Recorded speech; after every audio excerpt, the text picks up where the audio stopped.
President Obama got a 9-point bump in his favorability rating overnight, up to 56% in a Pew poll.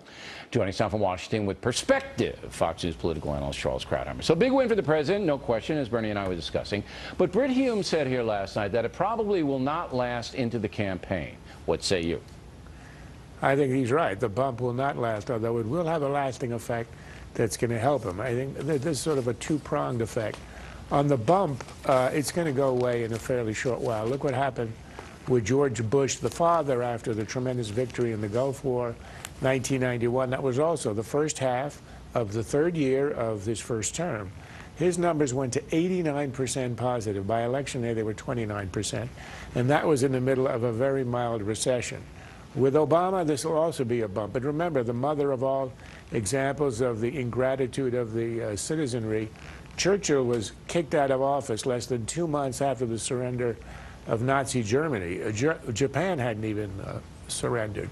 These victories will give you a little bit for a short while. But the one thing this will do for Obama in the long run, this completely insulates him from the correct critique of the way he's managed foreign affairs, the indecision and the dithering, the naive conduct of policy with Iran, Syria, Libya, the Russians, China, etc. All of that is correct. But this event, the political courage and the way he went after this, the way he went after bin Laden, choosing the most difficult, risky, but the best of all options, that is to his credit.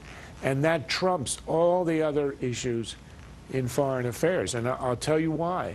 Nobody is going to remember where they were when the UN voted to allow the attack on Libya. Everybody's going to remember where they were when they heard the news about bin Laden.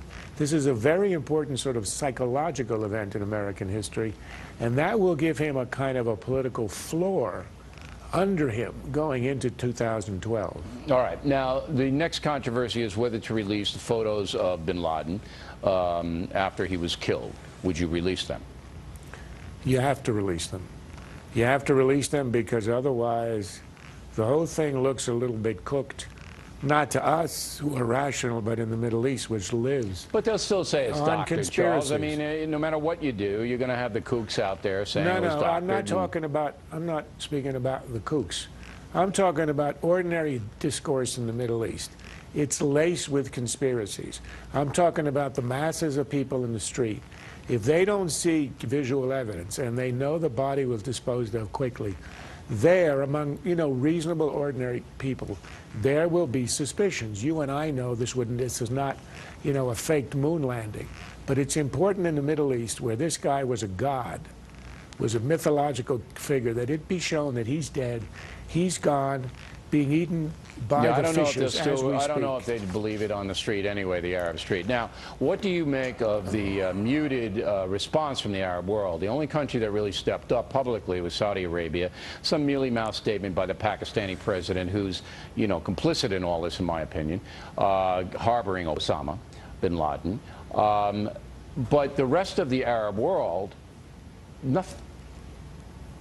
Well, what that tells you is how strong, or let me put it in another way, what it tells you is how difficult it's going to be for us in the West and the civilized West to make friends in the Muslim world who will sympathize with our position and support us actively in the war against the radicals. So you noted that too, because I was looking for statements from Indonesia, from Afghanistan, our pal Karzai, nothing.